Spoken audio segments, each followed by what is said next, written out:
up, everybody? Welcome back to Brown Couch. Today I have a special edition episode for you guys. I hope that you had a chance earlier this week to catch my Annihilation review.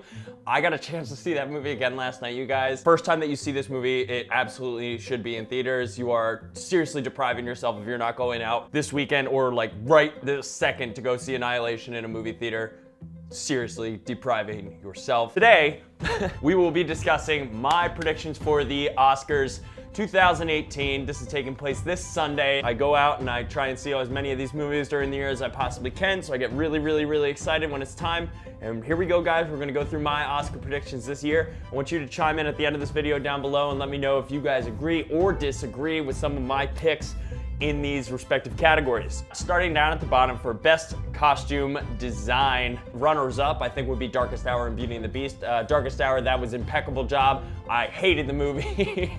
And Beauty and the Beast was absolutely terrible, but both of them had extremely great costume design in my opinion. I think Phantom Thread is 100% taking home this award. Those dresses were phenomenal and definitely one of the highlights of that movie for me. That has my pick for costume design this year at the Oscars. We're moving on to cinematography here. I think that 100% this is Roger Deakins' year to take home the cinematography award. He's been nominated more than almost anybody else in this category throughout the years. Deakins is a freaking master.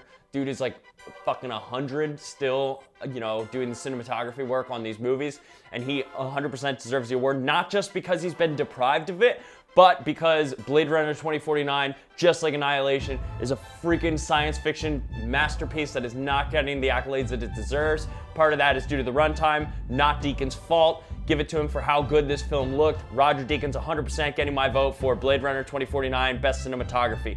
Moving on, let's go to animated feature. Now, you know what? We don't even need to do animated feature film. Boss Baby sucks. Give it to Coco. That's it.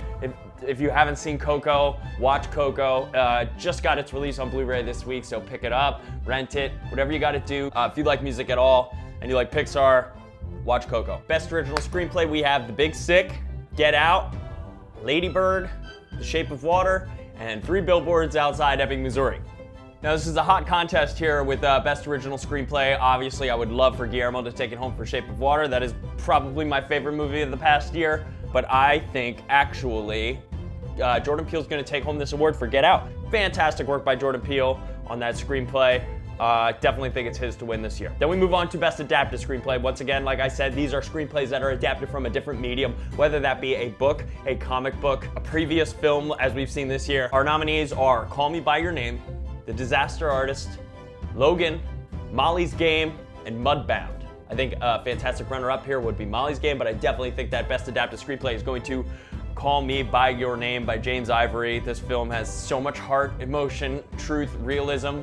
It makes you cry, it makes you excited, it makes you remember what falling in love feels like, whether it's right or wrong, or whether it's with another person of the same gender or not. It doesn't matter. These are real human emotions and experiences that were articulated so genuinely on the screen in Call Me By Your Name by these actors. And I didn't read the source material, but from what I have gathered, this movie was adapted super duper well, and I think that this is Call Me By Your Name's category to win, because it better win something, because that film's amazing. If you haven't seen it, seek it out. It's playing, go see it. Whether you're trepidatious about going to see a movie like that in theaters or not, do it anyways. Suck it up, go see this movie. You're not gonna regret it, or when it's time to rent it at home, rent it. But I think it's definitely gonna win Adapted Screenplay this year at the Academy Awards. All right, moving on to the 4 actor and actress categories. If you know anything about me, I don't believe that there should be separation between actor and actress. A lot of times I feel like we try and shoehorn people in to fill in certain seats on these nominations. Regardless, we get 4 categories, so we'll start with the supporting. We're gonna start with actress. Our nominees are Mary J. Blige for Mudbound, Laurie Metcalf for Lady Bird, Allison Janney and I, Tonya, Leslie Manville for Phantom Thread, and Octavia Spencer in The Shape of Water. You have such a stellar ensemble of women right here, all of which performed their asses off in each of these movies. Any one of these ladies could and should take home the award this year, but I think that we all know who it's going to.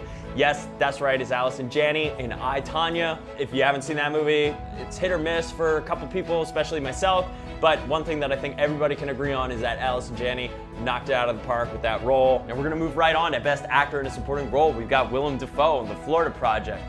Christopher Plummer for All the Money in the World, Sam Rockwell for 3 Billboards Outside Ebbing, Missouri, Woody Harrelson for 3 Billboards Outside Ebbing, Missouri, and Richard Jenkins in The Shape of Water. Now, for a long time, the dark horse here was Willem Dafoe for that Florida Project performance. Stellar. 3 Billboards Outside Ebbing, Missouri. There's no getting around the fact that basically everybody in this movie is being nominated for an acting award. That's because the acting is incredible. That's because Martin McDonagh knows how to pull these amazing performances out of actors and actresses, because he's a playwright who's genius with character development. That being said, I didn't necessarily love the end of 3 Billboards Outside Ebbing, Missouri, so it's a bit on the back burner for me this year. Regardless, the performances were phenomenal. Definitely give this one to Sam Rockwell. All right, actress in a leading role. Let's do it. Let's run right down. We got Sally Hawkins for The Shape of Water, Frances McDormand, 3 Billboards Outside Ebbing, Missouri, Margot Robbie for I, Tonya, Saoirse Ronan, Lady Bird, and finally, the Queen of Academy Awards, Meryl Streep in The Post. Now, I definitely don't think Meryl Streep is taking it home, but congrats on your 400th nomination, Meryl. Who do I want to win this? Sally Hawkins, The Shape of Water. So much, without a doubt, I would love to see Sally take this award home. She's a phenomenal actress, and the fact that she conveyed all this crazy emotion without even opening her mouth in The Shape of Water is ridiculous.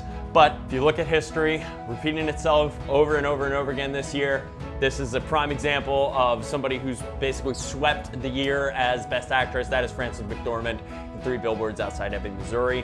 Nobody can complain there. That was one of her best performances. That was one of the best performances of the year. She's got this award in the lock.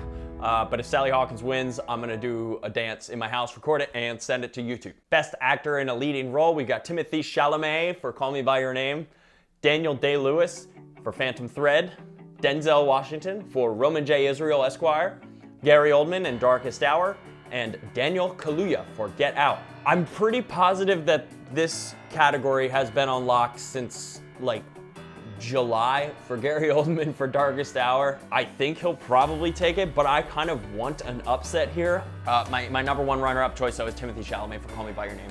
Such a powerful performance. If anything, that last scene alone of staring into the fireplace should be enough to seal in the award.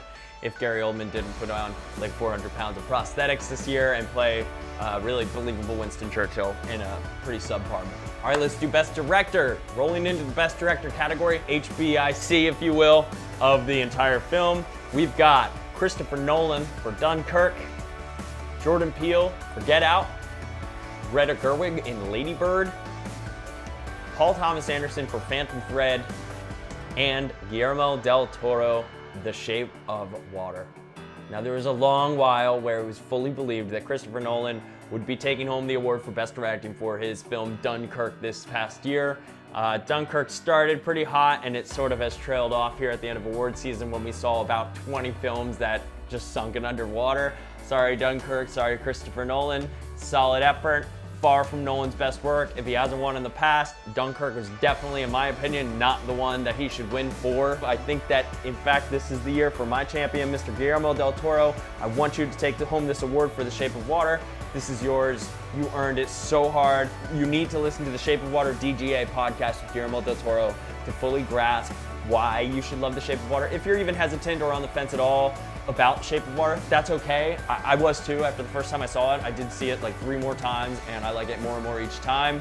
But what really got me in there and behind the scenes and feeling all the feelings that that movie is supposed to make you feel was listening to Guillermo talk about it. Look up some YouTube stuff with him. Just anywhere that you can listen to Guillermo talk about The Shape of Water is going to floor you. Mind blown. Guillermo del Toro 100% deserves the award for Shape of Water, whether or not you like the film. He did such an amazing job directing this. He is going to win this award, in my opinion, and he is fully deserving of it. We're moving on to Best Picture now. You've made it. We got Call Me By Your Name, Darkest Hour, Dunkirk, Get Out, Lady Bird, Phantom Thread, The Post, The Shape of Water, and 3 Billboards Outside Ebbing, Missouri. None of these films need any more introduction or discussion from me. I think you guys have determined my feelings on a lot of them at this point. I think that The Post snuck in here because of Steven Spielberg's name attached to it, Meryl Streep, Tom Hanks. I don't think that it stands a chance of winning in this category. Get Out has potential. It has won a couple Best Picture at some of these awards circuits. Call Me By Your Name, I think, has amazing potential. I hope Darkest Hour is a throwaway movie, in my opinion. I just was so bored by that movie. Sorry to anybody who really enjoyed it. It was not for me. Dunkirk is just not gonna cut it this year with some of the other talent involved. I think this year it's really definitely coming down to Shape of Water and 3 Billboards Outside Ebbing, Missouri. You know that I've taken a little bit of fault with the ending of 3 Billboards, and Shape of Water, I've heard a lot of mixed bag reactions on it. I've actually heard more positive reactions to 3 Billboards, which kind of floored me because I was in love with Shape of Water. I was totally enamored by Shape of Water, and 3 Billboards, while I was enamored for about 80% of the film, after the last 20%, I left the theater and kind of was pretty pissed off about how Martin McDonagh chose to handle that film. I think Shape of Water was believed to be the front runner in this category, and I still would not be surprised if it pulls out a win. But you guys, I'm gonna say it on record, 3 Billboards is probably going to win Best Picture, and that's okay. I personally didn't love it as much as I love Shape of Water. I would still love to see Guillermo and Shape of Water take home this award this year, but there it is, you guys. My final prediction is 3 Billboards Outside Ebbing, Missouri will take home Best Picture. That is it for me, you guys. Those are my Oscar 2018 predictions. Now I want you guys to sound off down in the comment section down below and let me know if you agree, disagree, want to change. What do you think of my predictions? If you guys like my video, please share it around the internet. Click subscribe so you never, ever, ever miss a video from my Brown Couch. I do a lot of different creative things here. I'm trying to expand a little bit and sort of end up doing this a little bit more full time. So any support really, really, really helps this channel grow, thrive into what it's going to eventually become. And as always, thank you, the viewer, for tuning in with me and watching this video and for loving film just as much as I do. Thank you guys, and I'll see you next time. Take care.